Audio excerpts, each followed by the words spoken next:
जय गुरुदेव। जय गुरुदेव बाबा।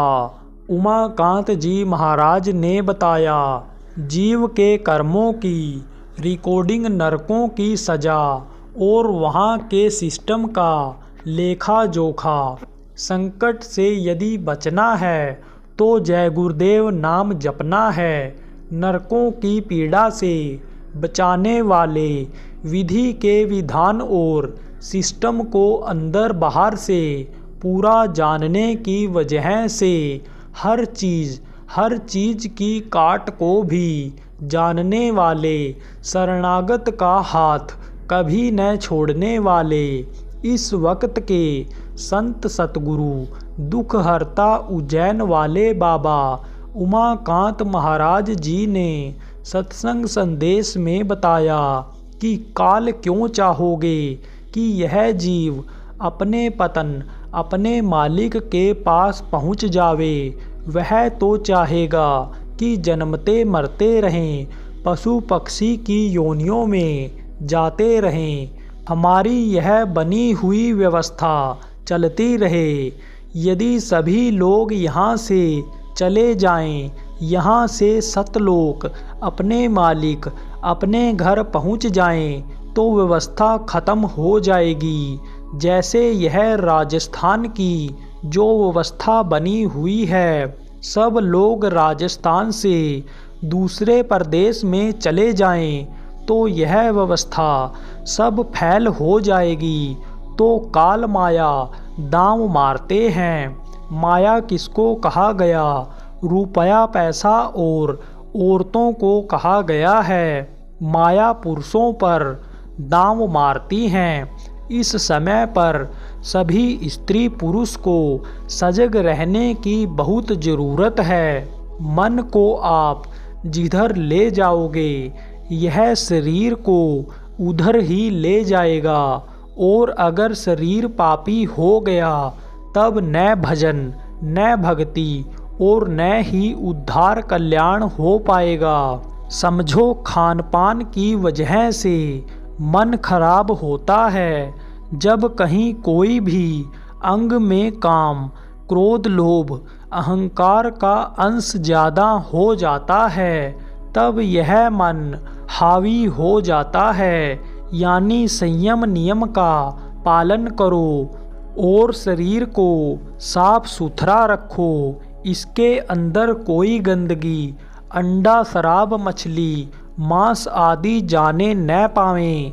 मन के कहने पर हर चीज़ को खाते पीते न रहो कि स्वाद मिल रहा है, देखने में अच्छा लग रहा है, लोग कह रहे हैं कि खा लो तो आप खा लो। नहीं, देखो, सुनो, समझो, परखो, फिर अंदर डालो, यानी खाओ।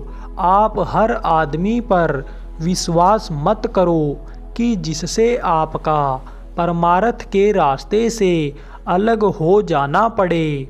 क्योंकि अगर लोभी लालची का साथ पड़ गया, आपके अंदर लोभ, लालच, काम, क्रोध की भावना को जगा दिया, तो आप संत मत के रास्ते से अलग हो जाओगे। कहने का मतलब यह है कि परमार्थी का, भजनानंदी का, अच्छा उपदेश करने वाले का साथ करो। दुनिया की चीज़ों को दिलाने वाले, दुनिया के लिए लालच पैदा करने वालों का साथ कम करो। कर्मों की सज़ा से कोई बच नहीं पाएगा। राम झरोके बैठकर सबका मुजरा ले, जाकी जैसी चक्री वाको जैसा दे। महाराज जी ने बताया कि जिसको आप लोग नहीं देख पा रहे हो, वह आपको आपकी सारी अच्छाई बुराई को 24 घंटे देखता रहता है। उसका न तो पेन खराब होता है, न स्याही, और न ही उसका कागज़ जलता सड़ता है। मोटे मोटे सुनहरे पत्रों में इतनी बढ़िया लिखावट होती है कि देखते ही रह जाओ। वह पन्ना कभी खराब नहीं होता, लिखावट भी कभी ख़त्म नहीं होती है, स्याही कभी फीकी नहीं पड़ती, अपने आप उसमें सब लिखा जाता रहता है। कहा गया है, राम झरोखे बैठकर सबका मुजरा ले, और जाकी जैसी चाकरी उसको वैसा दे। कहा गया है कि पैदा होते ही दो दूत बैठा देते हैं, एक दाएं और एक बाएं कंधे पर। दाएं कंधे वाला अच्छा और बाएं कंधे पर बैठा बुरे कर्म लिखते रहते हैं। जैसे ही शरीर छूटा तैसे ही अपना कागज फाइल वहाँ पेश कर देते हैं। उनके मंत्री पेशकार चित्रगुप्त के पास सबका लेखा जोखा रहता है। देर नहीं लगती है, तुरंत पूरे जीवन का हाल बता देते हैं।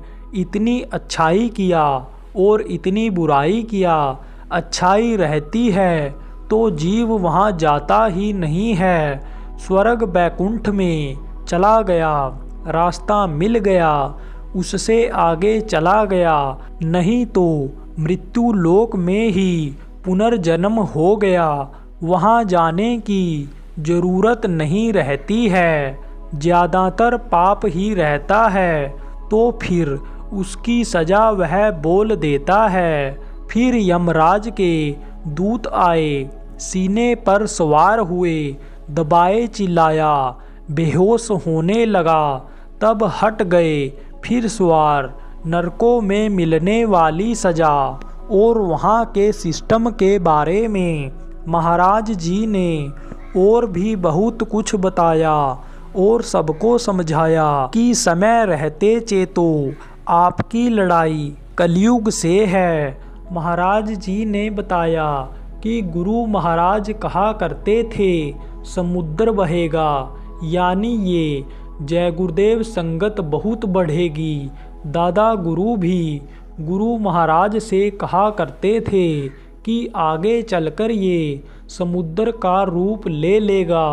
वह समुद्र का रूप अब दिखाई पड़ रहा है। समुद्र का रूप अगर आप नहीं बनाओगे, आप अपनी संख्या अगर नहीं बढ़ाओगे, तो आपकी लड़ाई किससे है? कलयुग से है।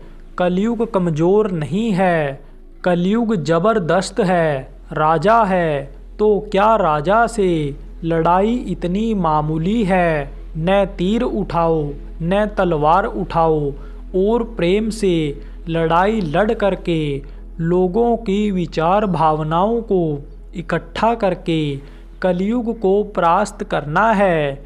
ये मामूली बात नहीं। ऐसे कलयुग नहीं चला जाएगा, जाएगा भी अगर अकेले से तो महापुरुष के संकल्प से जाएगा। लेकिन महात्मा श्रेय दूसरों को दे दिया करते हैं। जब जब परिवर्तन होता है तो देखो, इतिहास उठा करके महात्माओं ने श्रेय दूसरों को दिया। त्रेता जाने को हुआ तो राम ने श्रेय बंदर भालू को दिया। द्वापर जाने को हुआ तो परिवर्तन हुआ। कृष्ण ने सब काम किया लेकिन गोपी ग्वालों को श्रेय दिया। अरे लकड़ी लगाने वाले को त्यार करना पड़ता है। त्यार नहीं करोगे, संगत नहीं बढ़ाओगे तो कैसे लड़ाई आपकी सफल होगी? तो देरी होती जाएगी, काम पिछड़ता जाएगा। तो यह तो जरूरी है। संकट से यदि बचना है तो जय गुरुदेव नाम जपना है। बाबा जी का कहना है, नशा मुक्त रहना है, बीमारी से बचना है, शाकाहारी रहना है। यह याद कर लो और लोगों को याद करा दो। जय गुरुदेव।